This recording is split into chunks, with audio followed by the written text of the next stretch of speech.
Hey guys, welcome back. It's another edition of Quads Rage. It's sad how this used to be Quads Weekly Rage, Quads Monthly Rage, now it's Quad fucking semi-annual Rage. It's just getting to the point where I just start learning how to deal with people, but people still fucking piss me off sometimes. So my topics are, it's pretty much just a rage now. I have one or two positive things, and the rest of it is pretty much rages. The first one is congratulations to the Boston Red Sox. I'll give you that. My last video, me and J-Man talked about the World Series preview and how we thought the Cardinals had a chance, but if you can't hit the baseball, you can't win the game. So the guy who called me out on it and said I'm a hometown boy, I was born and raised in St. Louis, I will always be a Cardinals fan. So suck it. Boston just pretty much outplayed us. They deserved it. David Ortiz was a monster. He deserves the MVP, the World Series. I just say Boston deserved it. Boston played better than we did. So congratulations to the Boston Red Sox. We'll see how this offseason plays out. That's going to be a lot of questions. It's going to be very interesting. So where some of these key players go. But that's going to be my first one.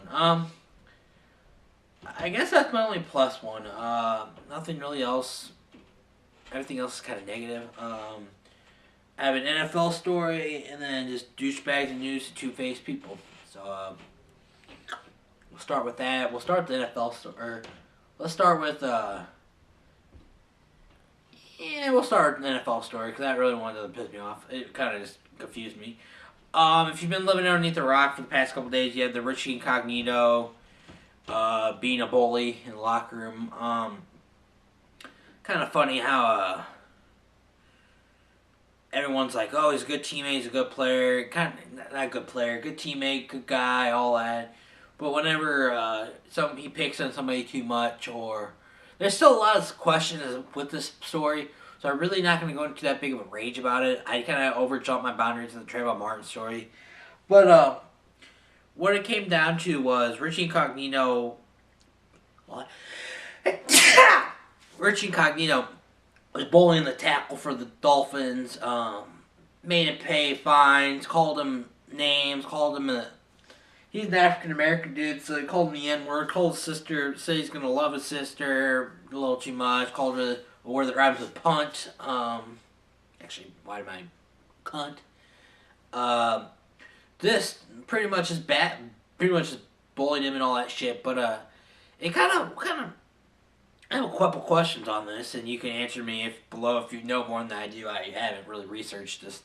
I haven't really researched any of these, but when you have a guy get bullied too much, and then he leaves the team, and then all of a sudden all this shit started pouring out. If you had a problem with somebody, wouldn't you come face to face with the dude beforehand, and then not have all these sour grapes built up? Like, oh, nobody helped me, and nobody helped this guy, and this guy had to go to a strip club for a meeting, and if he didn't go, get fined, and he had to go to Vegas. How about you just grow some testicles and just say, fuck off? Okay, I understand you're a rookie, and you have all these veteran guys, and the whole politics in the locker room, and any kind of sports you have, but I just don't get why he just didn't stand up for himself.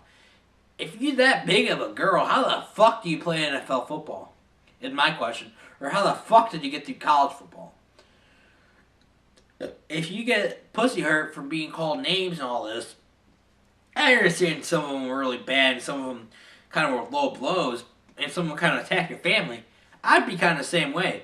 But I would just be like, hey dude, just lay off that shit. You can make fun of me about all this shit, but once you hit my family, you're going to strike a nerve. Or once you say this about this, you're going to strike a nerve. Just fucking lay down boundaries. If you have a problem with something, go to face to face. If you don't do it, then don't get hurt whenever somebody calls you it. If you don't defend yourself, or you don't say, hey dude, that kind of a touchy subject, or hey dude, don't go there, or hey, I don't really want to go to Vegas, but I don't see anybody put a gun to your head to pay for Vegas. I don't see anybody putting a rope around fucking just gonna cut your wrist if you don't do it. I just don't get that. I just don't understand it. It's just, somebody needs to explain this to me of why this guy just didn't defend himself in the long run. But what can you do?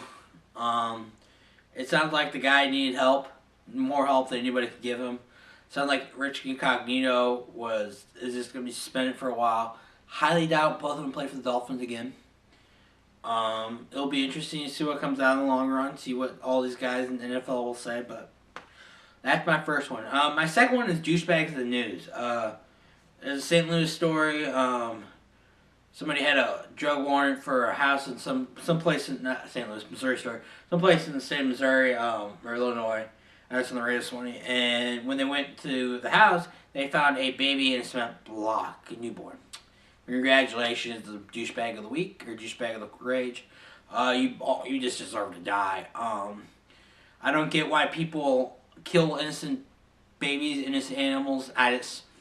It doesn't seem like something I would do. I don't understand why somebody would create a human being and then just kill it and get something off of that. Or somebody would kill an animal because they're bored or gives them the rage or gives them a little excitement or a little giddy in their step. I just don't get that. I will never get that, and I don't understand why the fuck people do that. But it just baffles me of how stupid people are and how dumb people can get and how inconsiderate people are. It kind of goes to my third topic or my last topic. I've lost a month or so ago. Lost a good friend of mine to he died. Not the best of ways of going out. He was dealing with some mental stuff and nobody really could help him, so he ended up killing himself. But you have a kid that we went to high school with. He used to be really one of my good friends, and then he kind of opened my eyes to how big of a douchebag he is. And I know he will never watch this, and if he does, I will laugh in his face. This kid, first of all, he dated this girl for, God, who knows, since 2008, so off and on since then. Cheated on her, but he still talks to her grandma. Pretty much, says he's not with her, but spends the night over there 9 nights out of 10. Just fucking back and forth on the shit. Two-faced people. I cannot fucking stand you. Two-faced people, and guys that will just act like, oh, it's okay to, oh, yeah, hey, baby, I love you, I'm going to be with you. Turn around, we're just friends.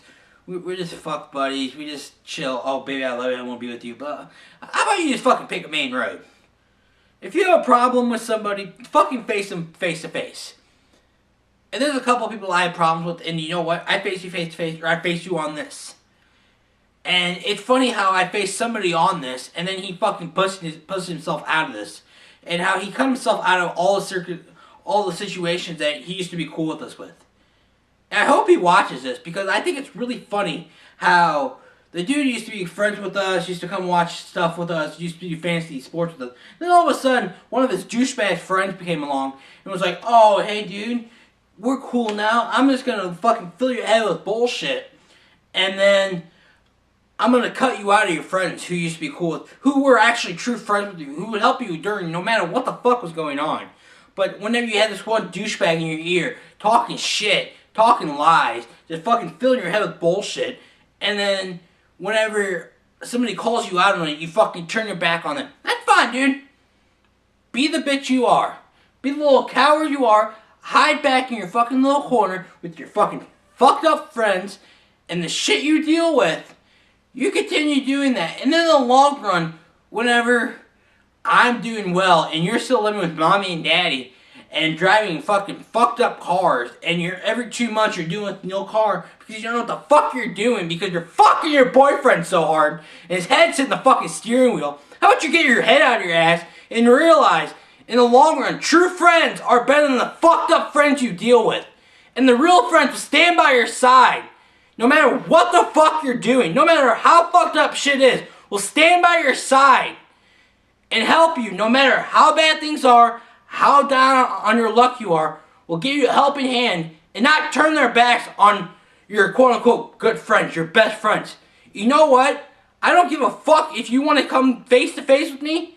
You have my phone number? Do it, bitch. Or quit talking the shit on your little Facebook or your little fucking Twitter or your fucking Instagram bullshit. If you have problems with people, face them face to face.